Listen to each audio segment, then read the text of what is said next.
Switching gears, Professor Sachs, again, before we get to the CIA and its mission to find enemies, real and fanciful, here is Secretary Blinken, who, by the way, our good friend John Mearsheimer has a nickname for Secretary Blinken, Netanyahu's lawyer. But here is okay, here we go. Very fair one. But here is Secretary Blinken.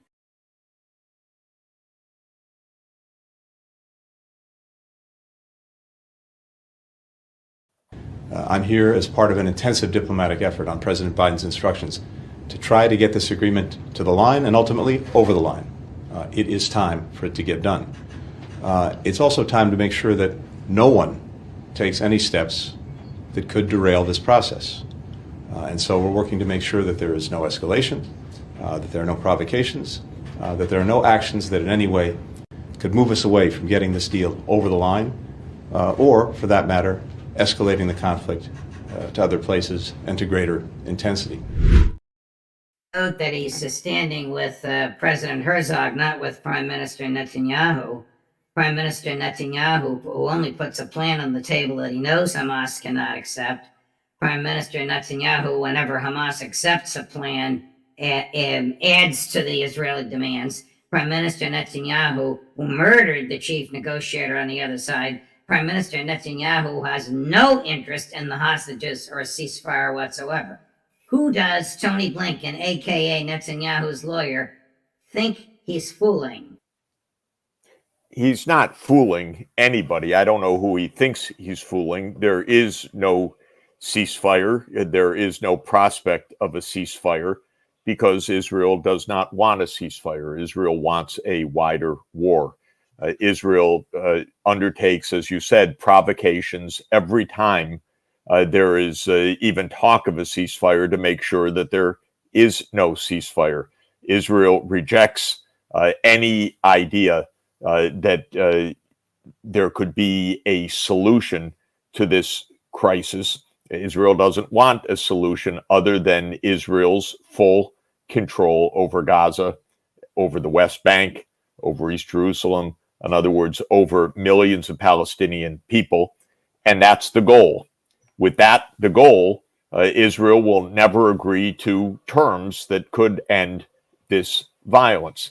The United States, under this administration and under our current political dispensation, in which the Israel lobby owns so much of Washington, there is no end to the violence. So the drama for us is whether the United States is going to go to a wider war or whether we just continue to provide Israel with the weapons to slaughter tens of thousands of people on an ongoing basis. Because as these, quote, talks are going on, every day Israel is bombing schools, killing children, killing innocent people.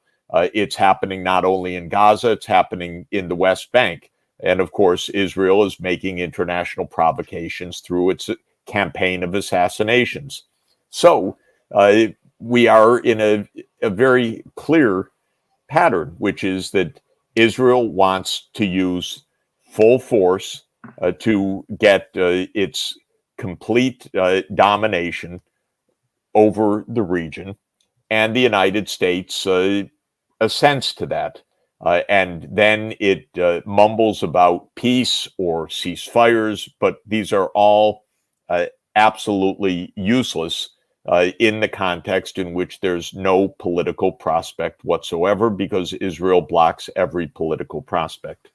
A former Mossad director was quoted by our friend Alistair Crook on Sunday as having said, quote, "Israel is a racist and violent state that cannot survive," close quote. Do you agree?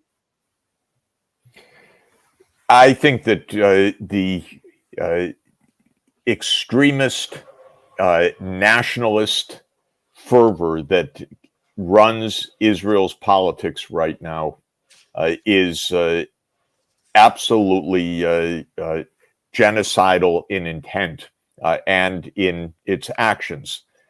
This is an extremism of ideology partly of religious fervor, of hatred that is dominant in the political class, and that creates fear among the Israeli public, and of course a complete information regime as well that controls what Israel sees, knows, and understands about what's happening by its own forces and what's happening in the wider world.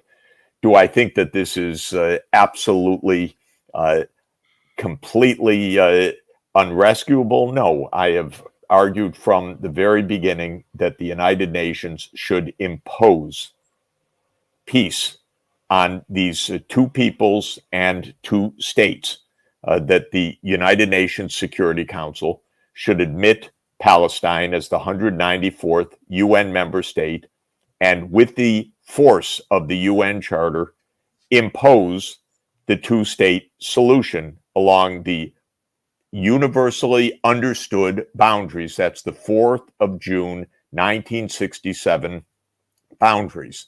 This is what should be done. There is one country and only one country in the whole world that blocks that. It's not Israel, because Israel could not block that. The only country that blocks that is the United States of America. It uses its veto in the UN Security Council to block the peace. But this could change. It is not in America's interests what is happening. It's not only unjust, it's completely against America's interests in every sense, in the sense of peace, in the sense of security for the United States, in the sense of global American diplomacy, because we are isolated alone with Israel on these issues in the international legal sense. So from every point of view, the United States could change its position. But this is what is the fundamental barrier. The U.S. position, of course, is an absurdity. It says that the solution must come from negotiations of the two parties.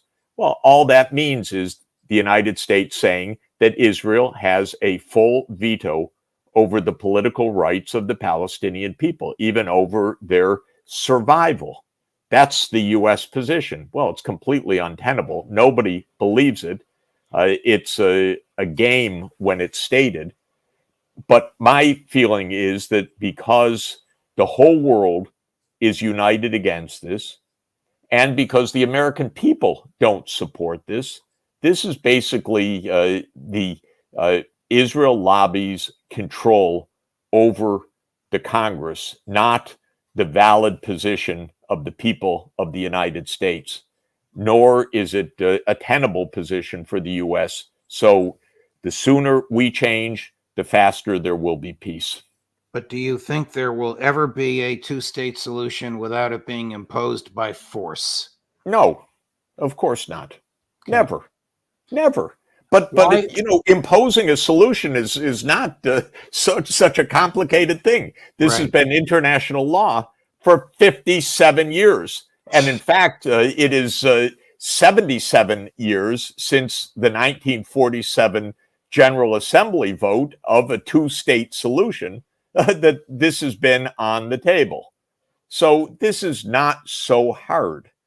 In fact, there are dozens of resolutions in the General Assembly and in the UN Security Council that exactly point the way to ending this war, ending this violence, ending this mass killing by Israel of the people of Palestine.